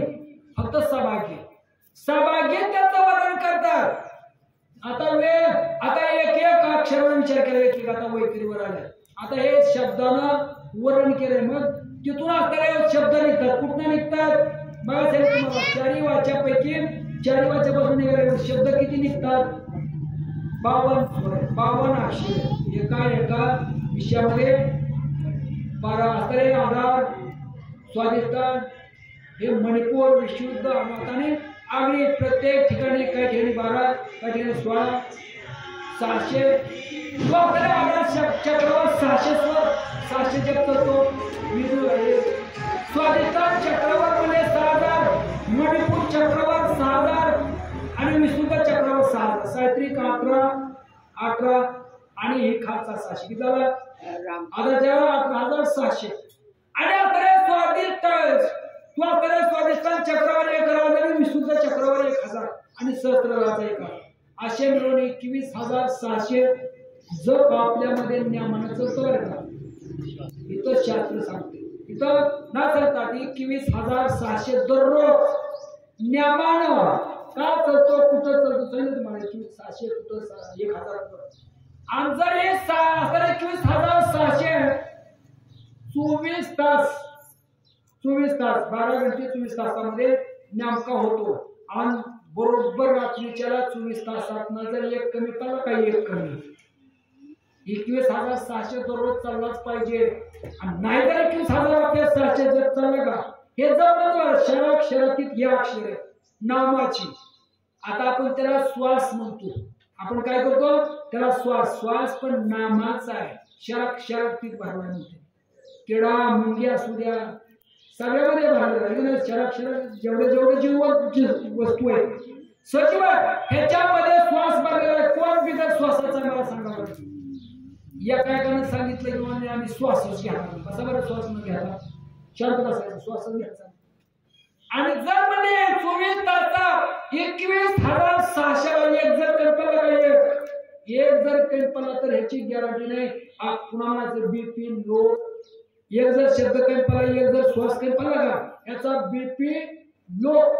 आणि जर नियमानं चालला गेला दररोज नियमानं चालला गेला 21600 झाला की त्याचा नियम आहे का 21600 24 तासात झाला की रात्री 12 वाजता 12 वाजून 5 मिनिटानं एक आपल्यामध्ये अमृताचा स्राव एक थेंब पडतो बरं का. दररोज पडजिबेवर असतो. रात्री 12 वाजून 5 मिनिटांनी 21600 जर पूर्ण झाला की रात्रीच्याला 12 वाजून 5 मिनिटांनी एक थेंब नियमानं पडतो. आणि जर तो थेंब नाही पडला तर ह्याची गॅरंटी 3 दिवसाच्या आत संपला. बस तरी रात्री 12 वाजून सगळ्यात सांगतो 12 वाजून रात्रीच्याला 1-5 मिनिटांनी जर ठेव नाही पडला की आजपासून 3 दिवसात ह्याला उचलावा लागतंय. आणि जर म्हणजे तरी तुम्ही त्यातला एक शब्द कमी झाला ज्याचा जर शब्द जास्त चालला 12 अंगुळीच्या पुढे जर श्वास गेला मात्र तुम्हाला नासात कोणी वागत जात असेल अंगुळे 12 अंगुळीच्या पुढे जर गेला तर आपण मला त्याचा बीपी वाढला आणि जर म्हणजे 12 अंगुळीच्या आत जर कमी राहिला की बीपी लो झाला आणि जर बीपी लो झाला पुन्हा 24 तासाच्या आत जर तो ठेवून नाही पडला आजपासून 3 दिवसामध्ये आपण मारणार हे नक्की गृहीत धरायचं. तुम्हाला ओळखायचं कसं कायमच त्याचं कोरडं जर तोंड पडायला लागलं कोरडं कायमच कधी तोंडाला कायमच कोरडं पडायला लागलं की ओळखायचं यापासून संपणार आहे. बोला देखता श्री रामाचे श्रीमुखी के होय समाधी मुख स्वप्नी न देखिजे दुःख हरिके हरिक कोंदाटे. हनुमंत सीतामातेला म्हणतो माता रामाचं रूप पाहिल्याबरोबर मुख बघितला समाधी फिरके बघा समाधीमध्ये जर समाधी लावून बघायचं काय बघायचं तर मग देवच बघायचा ना. मग समोर जर देव माझ्या पुढे बघितला समाधीचं सुख अंगच कुठला बोला तो सुद्धा सुख फिका कोंदाटल्या परब्रह्म ब्रह्मरूप क्रिया कर्म हरपले धर्माधर्म झाला उपरम वेदवादा. कोणातल्या परब्रह्म सर्वांमध्ये कोणातल्या म्हणतो ह्याच्यापेक्षा ठावत रे का म्हणे तिथं वेदाची वाट हरपलीस तिथं वेदाला सुद्धा म्हणायचं नाही ह्याचा नाहीतर कोण कुणी विषय घेते. विषय कसा घेतो एक म्हणतो हा देव मी म्हणतो माझा देव तुम्ही म्हणा तुमचा देव कोण जाणार म्हणेल कोण जोका म्हणेल कोण काळा पांढरा खंडोबा याता भैरोबा सत्याचा. पण हनुमंत म्हणतो माझ्या वचनाने कोणातल्या परब्रह्म म्हणजे सगळ्यामध्ये मला एकच देव दिसतो. पाहणाऱ्या वस्तूमध्ये किडा असू द्या मुंग्या असू द्या झाड पशुमध्ये मला एकच. तिथनं वेदाचा वाद संपला म्हणतो. एकदा एक वेळेस तिथे गेलो वेदाचा वाद कवर असतो वेदाचा वाद माझा तुझा ह्याचा त्याचा देव ह्याच्यामध्ये वाद. पण एक वेळेस कोणाला सर्वांमध्ये पाहण्याची आपली परिस्थिती बरं का तिथला नाही. रामायण आपल्यावर असतंय पाहण्यावर असतंय.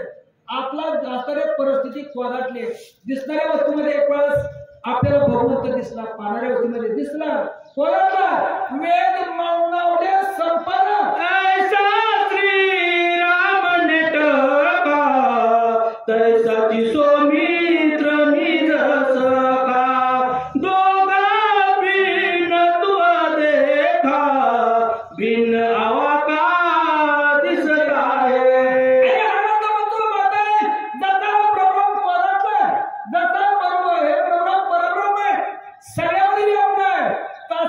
लक्ष्मण देवाला दोघांमध्ये वार्ता भिन्नच नाही दोघं वेगळी दिसतच नाही. गालोनिया लोटांगण तुझ कुशळ कल्याण सोय पुसे लक्ष्मण पुसे कल्याण श्रीराम. तुझा कल्याण असो पुन्हा म्हणते तुझं तर कल्याण असो नाही लक्ष्मणाचं बी कल्याण असो म्हणते. दोघे कुशल आहेत का दोघे शांत आहेत का दोघा तरी निवांत आहेत का तुमचं कल्याण असो. आज सीता माता तरी हनुमंत हनुमंत सांगत तटस्थ ठेली श्रीराम कांता आपला विसरी सीता हनुमंताचे